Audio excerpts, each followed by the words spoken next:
13 metre लंबी एक सीढ़ी देखिए सीढ़ी की जो लंबाई है वो कितनी है आपकी 13 मीटर। ठीक, खिड़की तक पहुंचती है जो सड़क के किनारे की जमीन से 12 मीटर ऊपर है। कितने मीटर ऊपर है? 12 मीटर ऊपर है। यदि इसके पाद, क्या बोला गया है? पाद। देखिए पाद का मतलब होता है तल। क्या होता है? तल। ठीक, पाद का मतलब होता है तल।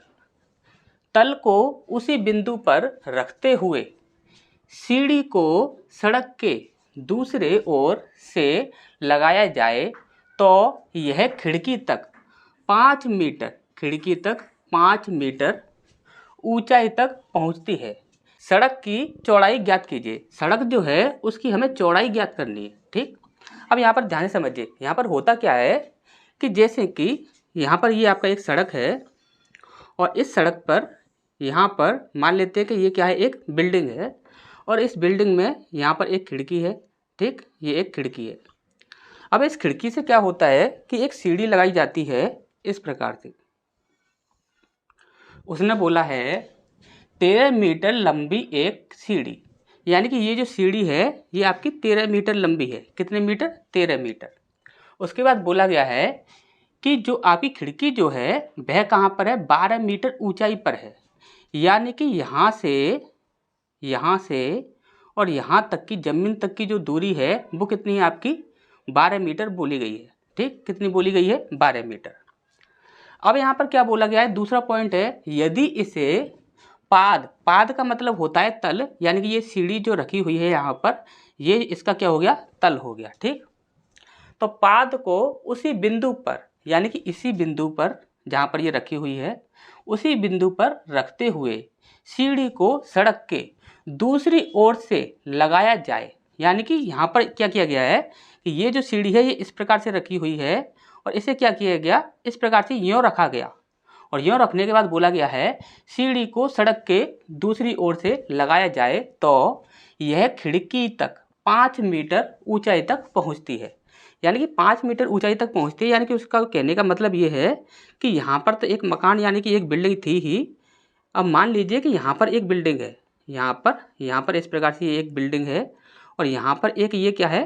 खिड़की है। ठीक, यहाँ पर ये एक खिड़की है। अब इस सीढ़ी को ये यूँ थी, अब इसे यहाँ से इसी प्रकार से इसी बिंदु पर यूँ ही रखते हुए इसे यूँ मोड़ दिया गया। इसे यूँ मोड़ दिया गया, यानी कि अब इसे क्या किया गया कि यहाँ पर इस प्रकार से इस खिड़की पर लगा दिया गया। ठीक, अब यहाँ पर ये क्या बोला गया है कि 5 मीटर ऊंचाई पर है ये खिड़की। जो है खिड़की क्या है?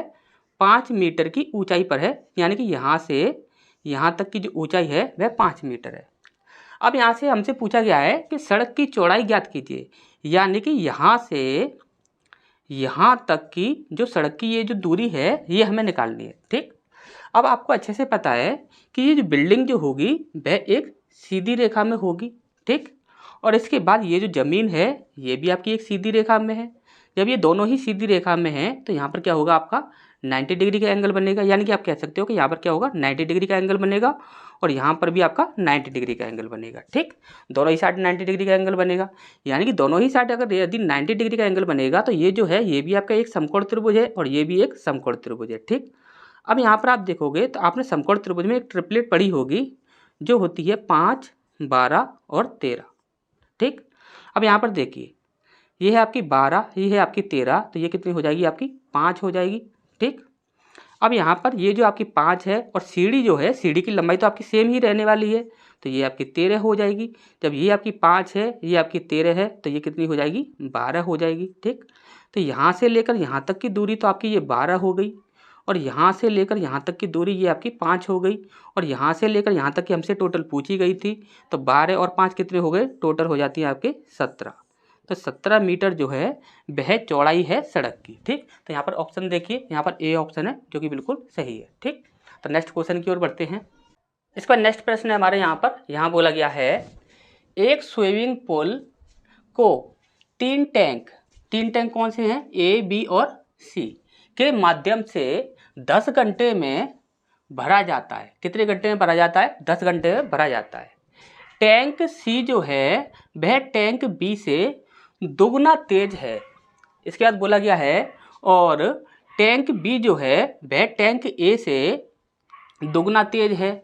इसके बाद बोला गया है कि स्विमिंग पूल को टैंक ए के द्वारा अकेला भरने में कितना समय लगेगा, ये हमसे यहाँ पर पूछा गया है। ठीक, अब यहाँ पर ध्यान से समझिए आप, एक है आपका ए टैंक और एक है आपका बी टैंक और एक है आपका सी टैंक। ठीक, अब यहाँ पर आप ध्यान से समझिएगा, उसने बोला है कि सी टैंक जो है वह बी टैंक से दुगना तेज है और उसके बाद बोला गया है कि बी टैंक जो है वह ए टैंक से दुगना तेज है। अब यहाँ पर आप देखोगे तो सी टैंक जो है वह बी टैंक से दुगना तेज है और इसी प्रकार से बी टैंक जो है वह ए टैंक से दुगना तेज है। यानी कि हम यहाँ पर बोल रहे हैं, यदि हम इनकी क्षमता की बात करें, क्षमता यानी कि कैपेसिटी की बात करें, तो इसकी क्षमता यदि एक है तो इसकी क्षमता आपकी 2 हो जाएगी। ठीक, अब यदि इसकी क्षमता 2 है तो यहाँ पर इसकी क्षमता कितनी हो जाएगी, 4 हो जाएगी। ठीक, अच्छा ये समझ आ गया होगा। इसकी क्षमता से दुगनी है तो दुगनी हो गई और इसकी क्षमता जो है वह इसकी क्षमता से दुगनी है तो इसकी भी दुगनी हो गई। अब यहाँ पर देखिए, यदि हम बोलें कि यहाँ पर ए जो है वह 1 घंटे में 1 पानी भरता है, बी जो है वह 1 घंटे में 2 लीटर पानी भरता है और सी जो है वह 1 घंटे में लीटर पानी भरता है। अब हम यहाँ पर बोलें कि ये तीनों जो हैं, तीनों मिलकर 1 घंटे में, तीनों यानी कि ए प्लस बी प्लस सी, तीनों जो हैं वह 1 घंटे में कितना पानी भर देंगे, तो आप बोलोगे 4 और 2 6 और 1 7, यानी कि 7 लीटर पानी भर देंगे यह 1 घंटे में। ठीक, अब यहाँ पर हम बोले हैं कि टैंक जो है वह पूरा भरने में कितना समय लगता है, तो उसने बोला है कि यहाँ पर 10 घंटे लगते हैं। कितना समय लगता है, 10 घंटे लगते हैं। मान के चलिए ये तीनों जो हैं वह 1 घंटे में 7 लीटर पानी भर देते हैं, तो 10 घंटे में कितना भर देंगे, 10 घंटे में कितना भर देंगे, तो 7 गुणा 10 कितना हो जाएगा आपका 70 लीटर। कितना भर देंगे, 70 लीटर।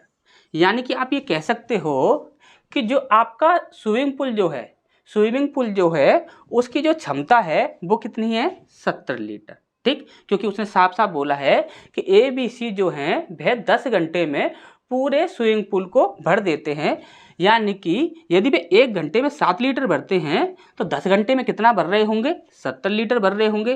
तो यानी कि जो आपका स्विमिंग पूल है उसकी जो क्षमता है वो कितनी होगी, 70 लीटर। ठीक, अब यहाँ पर हमसे पूछा गया था कि ए के द्वारा अकेला यदि भरा जाए उस टैंक को तो कितने समय में भरा जाएगा। ए अकेला 1 घंटे में कितना भरता है, तो 1 भरता है 1 लीटर, तो यहाँ पर 70 लीटर भरने में कितना समय लेगा, तो वह लेगा 70 घंटे। और यही हमसे यहाँ पर पूछा गया था। तो यहाँ पर देखिए 70 कहाँ पर है, डी ऑप्शन आपका बिल्कुल सही हो जाएगा। ठीक, तो नेक्स्ट क्वेश्चन की ओर बढ़ते हैं। इसका नेक्स्ट प्रश्न हमारे यहाँ बोला गया है मजदूरों के 2 प्रकार हैं। 2 प्रकार हैं मजदूरों के। यहाँ पर बोला गया है पहले प्रकार के मजदूर दूसरे प्रकार के मजदूरों से 3 गुना ज़्यादा कार्य करते हैं। पहले प्रकार के मजदूर जो हैं वह दूसरी प्रकार के मजदूरों से 3 गुना ज़्यादा कार्य करते हैं, यानी कि इनकी क्या है, क्षमता दी गई है। ठीक, अब यहाँ पर बोला गया है पहले प्रकार के 12 मजदूर किसी कार्य को 10 दिनों में कर डालते हैं। यानी कि पहले प्रकार के कितने मजदूर हैं, 12 मजदूर हैं जो कि 10 दिनों में ही कार्य को पूरा कंप्लीट कर देते हैं। इसके बाद बोला गया है इसी कार्य को पूरा करने के लिए पहले प्रकार के 4 मजदूर और दूसरी प्रकार के 8 मजदूर यदि ये मिल जाते हैं तो कितना समय लगेगा, ये हमसे यहाँ पर पूछा गया है। ठीक, तो देखिए ध्यान से समझिएगा, 2 प्रकार हैं हमने बोल दिया, एक है आपका फर्स्ट और एक है आपका सेकंड। ठीक, उसने बोला है कि पहले प्रकार के मजदूर दूसरे प्रकार के मजदूर से 3 गुना ज़्यादा कार्य करते हैं। यानी कि पहले प्रकार के मजदूर जो है दूसरे प्रकार के मजदूरों से 3 गुना कार्य कुशल हैं, यानी कि 3 यहाँ पर हो जाएगा और ये 1 हो जाएगा। ठीक, यानी कि हम यहाँ पर कैपेसिटी की बात करें, क्षमता की बात करें, ये क्षमता कितनी हो जाएगी इनकी, सेकंड वाले की 1 क्षमता है और फर्स्ट वाले की 3 क्षमता है। ठीक, अब यहाँ पर बोला गया है कि पहले प्रकार के 12 मजदूर किसी कार्य को 10 दिनों में कंप्लीट कर देते हैं। पहले प्रकार के 12 मजदूर जो हैं वे 10 दिनों में कार्य को पूरा कंप्लीट कर देते हैं। और हम इस प्रश्न को यदि सॉल्व करना चाहते हैं तो हमें चाहिए कि पूरा जो कुल कार्य होगा, जो कुल कार्य जो हमें करना है, कंप्लीट कार्य कितना करना है हमें, ठीक। तो यहाँ पर आप ध्यान से समझिए, पहले प्रकार के 12 मजदूर हैं। यहाँ पर देखिए यह फर्स्ट प्रकार के जो मजदूर हैं इनकी कैपेसिटी कितनी है, 3। एक मजदूर 1 घंटे में 3 काम करता है। एक मजदूर 1 घंटे में 3 काम करता है, तो 12 मजदूर कितना कार्य कर देंगे 1 घंटे में, तो 12 मजदूर 1 घंटे में कर देंगे 12 गुणा 3 36 कार्य। कितना कर देंगे, 36 कार्य, ठीक। अच्छे से ये बात समझ आ गई होगी। एक मजदूर 1 घंटे में 3 काम करता है, तो 12 मजदूर 1 घंटे में कितना करेंगे, 36 कार्य करेंगे। अब हमने बोला कि उन्होंने जो कार्य कंप्लीट किया है वह कितने समय में किया है, तो 10 दिनों में कंप्लीट किया है। अब हमने बोला कि एक मजदूर 1 घंटे में 3 काम करता है, तो 12 मजदूर जो हैं वह 1 घंटे में 3 काम कर देते हैं। और जो टोटल जो कार्य किया गया है वो कितने समय में किया गया है, 10 दिनों में। तो 10 दिनों में कितना कार्य हो जाएगा, तो यहाँ पर हम क्या करेंगे, 36 में 10 से हम इंटू कर देंगे तो कितना आ जाएगा, 360। यानी कि जो टोटल कार्य है जो हमें पूरा करना है वो कितना है हमारा, 360, ठीक। समझ आ गया होगा अच्छे से। अब इसके बाद बोला गया है कि दूसरे प्रकार के मजदूर, यहाँ पर बोला गया है 4 पहले प्रकार के मजदूर और 8 दूसरे प्रकार के मजदूर। जैसे कि हम दोबारा से बनाएं, ये आपका फर्स्ट प्रकार के मजदूर और ये सेकंड प्रकार के मजदूर, ठीक। फर्स्ट प्रकार के मजदूर कितने हैं, 4। सेकंड प्रकार के मजदूर कितने हैं, 8। यहाँ पर फर्स्ट प्रकार के मजदूरों की बात की जाए तो यहाँ पर एक की क्षमता कितनी है, 3, तो चारों की क्षमता कितनी हो जाएगी, 4 तिया 12। 4 की क्षमता कितनी हो गई, 12। एक की क्षमता है एक की क्षमता है 1, तो 8 की क्षमता कितनी हो जाएगी, तो ये आपकी 8 ही रहेगी, क्योंकि 1 से गुणा करेंगे तो 8 ही आएगा, ठीक। अब यहाँ पर बोला गया था ये दोनों मिल जाएं, यानी कि 4 पहले प्रकार के मजदूर और 8 दूसरे प्रकार के मजदूर, यदि ये मिल जाएं तो ये कितने समय में कार्य को पूरा कर देंगे, ठीक। तो यहाँ पर देखिए दोनों को यदि मिला दिया जाए तो ये क्या हो जाएगा, 12 और 8 टोटल 20। अब यहाँ पर पूरा कार्य जो है वो कितना है, 360 कार्य को हमें करना है। भाग लगा देंगे 20 से, 2 से 2 गए, 0 से 0 गया, तो यहाँ पर 2 एकम 2, 2 अट्टे 16। तो यहाँ पर हटा रहे हमारा आंसर आ जाएगा, बी ऑप्शन आपका सही हो जाएगा, ठीक। तो अच्छा समझ आ गया होगा। नेक्स्ट क्वेश्चन की ओर बढ़ते हैं।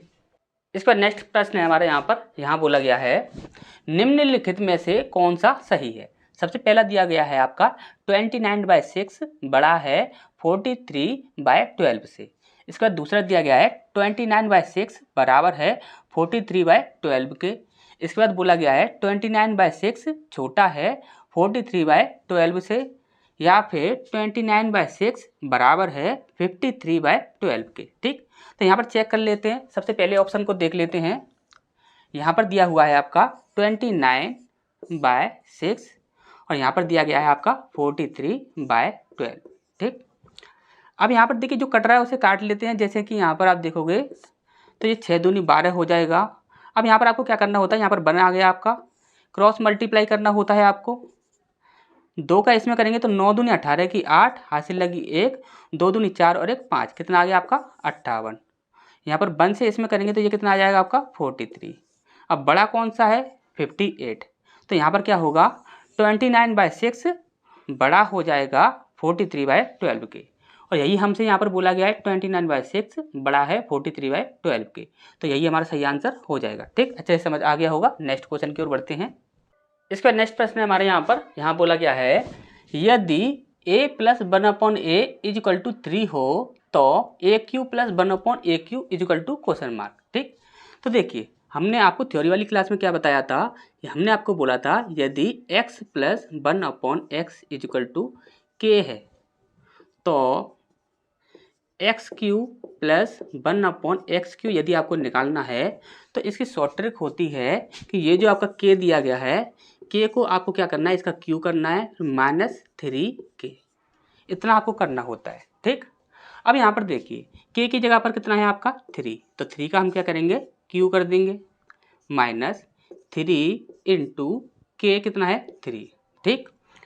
ये क्या हो जाएगा, 3 का क्यूब हो जाएगा आपका 27 माइनस 3 तिया 9। अब यहाँ पर देखोगे तो 27 में से 9 गए तो यहाँ पर आपका बच जाएगा आपका 18। कितना बच जाएगा 18। तो यहाँ पर देखिए 18 कहाँ पर है, तो यहाँ पर बी ऑप्शन आपका सही हो जाएगा। ठीक, तो नेक्स्ट क्वेश्चन की ओर बढ़ते हैं। इसका नेक्स्ट प्रश्न है हमारे यहाँ पर, यहाँ बोला गया है किसी त्रिभुज में समकोण बनाने वाली दो भुजाएं क्रमशः 3 सेंटीमीटर और 4 सेंटीमीटर हैं। इस त्रिभुज के परिवृत्त का क्षेत्रफल क्या होगा। परिवृत्त का क्षेत्रफल हमसे यहाँ पर पूछा गया है। ठीक, तो देखिए यहाँ पर बोला गया है कि दो भुजाएं हैं, ये जो दो भुजाएं हैं जो कि समकोण बनाती हैं, तो समकोण बनाने वाली दो भुजाओं की लंबाई है आपकी 3 सेंटीमीटर, ये आपकी 3 सेंटीमीटर और एक है आपकी 4 सेंटीमीटर। ठीक, अब यहाँ पर आप देखोगे तो आपने एक ट्रिपलेट अच्छे से पढ़ाई होगा, जो होता है आपका 3, 4 और 5, यानी कि ये भुजा जो होगी वो कितनी हो जाएगी 5 सेंटीमीटर। ठीक, अच्छे से पता ही होगा, 3, 4, 5 एक ट्रिपलेट होती है। अब यहाँ पर बोला गया है कि इस त्रिभुज के परिवृत्त का क्षेत्रफल क्या होगा। अब यहाँ पर आप एक बात ध्यान से समझिए, यदि यहाँ पर हम एक परिवृत्त बनाएं, यदि यहाँ पर एक परिवृत्त बनाएं तो ये जो आपका परिवृत्त जो बनेगा हमेशा ही समकोण जो होता है, समकोण जो होता है, समकोण का जो परिवृत्त बनता है उस परिवृत्त का जो केंद्र बिंदु होता है, उस परिवृत्त का केंद्र बिंदु जो होता है वह हमेशा ही समकोण त्रिभुज के कर्ण के मध्य बिंदु पर होता है। कर्ण का जो मध्य बिंदु होता है वही परिवृत्त का केंद्र बिंदु होता है। अब यहाँ पर यदि परिवृत्त का केंद्र बिंदु ये है और यहाँ से लेकर यहाँ तक और यहाँ से लेकर यहाँ तक यदि हम बात करें तो ये क्या हो जाएंगी, अभी त्रिज्या हो जाएंगी, त्रिज्या हो जाएंगी। तो यहाँ से लेकर यहाँ तक ये पूरी लंबाई आपकी 5 सेंटीमीटर है, तो यहाँ से यहाँ तक कितनी हो जाएगी आपकी 2.5 हो जाएगी और यहाँ से यहाँ तक कितनी हो जाएगी 2.5 हो जाएगी। ठीक, यानी कि परिवृत्त की जो आपकी त्रिज्या हो जाएगी वो कितनी हो जाएगी, r बराबर हो जाएगा आपका 2.5। ठीक, अच्छे से ये बात समझ आ गई होगी। अब यहाँ पर देखिए परिवृत्त का हमसे क्षेत्रफल पूछा गया है और क्षेत्रफल का फॉर्मूला क्या होता है, पाई आर स्क्वायर। ठीक, अब यहाँ पर पाई ये है, देखिए पाई में ही आपका मान पूछा गया है तो पाई को ऐसे ही रख लेंगे। ठीक, मान नहीं रखेंगे इसका। और आर स्क्वायर का मतलब 2.5 का स्क्वायर, यानी कि इसे रख देते हैं 25/10 गुणा 25/10। 25 का कितना होता है आपका 625 और यहाँ पर पाई यहाँ पर आ जाएगा और 2 जीरो यहाँ पर पॉइंट लग जाएगा, यानी 6.25 हमारा आंसर आ जाएगा। तो 6.25 कहाँ पर है, तो देखिए डी ऑप्शन है 6.25 पाई सेंटीमीटर स्क्वायर। ठीक, तो नेक्स्ट क्वेश्चन की ओर बढ़ते हैं। इसका नेक्स्ट प्रश्न है हमारा यहाँ पर, यहाँ बोला गया है तपस, अबी और ऋषि के बीच एक केक को बांटा गया। तपस को केक का 1/2 भाग मिला, ऋषि को 1/3 भाग मिला और शेष अभी को मिला। अभी को क्या मिला है, शेष जितना भी भाग है वो अभी को मिला है। ठीक, अब यहाँ पर पूछा गया है कि अभी को कितना भाग प्राप्त हुआ है। ठीक, तो देखिए काफ़ी इजी है, यहाँ पर देखिए मिला कितना है, कितना बट गया है, वो है आपका 1/2 और 1/3, ये आपका बढ़ चुका है। 3 दूनी 6 यानी कि 6 एलसीएम हो जाएगा और यहाँ पर हो जाएगा आपका 3 + 2 यानी कि 5/6। 5/6 केक का जो भाग है वह बढ़ चुका है और आपको अच्छे से पता है कि टोटल जो होता है वो हमेशा 1 होता है। अब 1 में से आपका 5/6 आप माइनस कर दीजिए, जो भी शेष बचा है वो आपको मिल जाएगा। 6 एकम 6 माइनस 5 कितना बचा आपका 1/6। 1/6 जो भाग है वह आपका बच गया है जो कि अभी को मिला है। ठीक, तो यहाँ पर आंसर कहाँ पर है, तो डी ऑप्शन आपका सही हो जाएगा। ठीक, तो नेक्स्ट क्वेश्चन की ओर बढ़ते हैं। इसका नेक्स्ट प्रश्न हमारे यहाँ पर, यहाँ बोला गया है एक रेलगाड़ी 90 किलोमीटर प्रति आवर की चाल से 90 किलोमीटर प्रति आवर की चाल से 100 मीटर लंबे पुल को पार करने में 10 सेकंड का समय लेती है। कितने समय का, 10 सेकंड का समय लेती है। तो रेलगाड़ी की लंबाई क्या है और वो भी मीटर में हमें बताना है।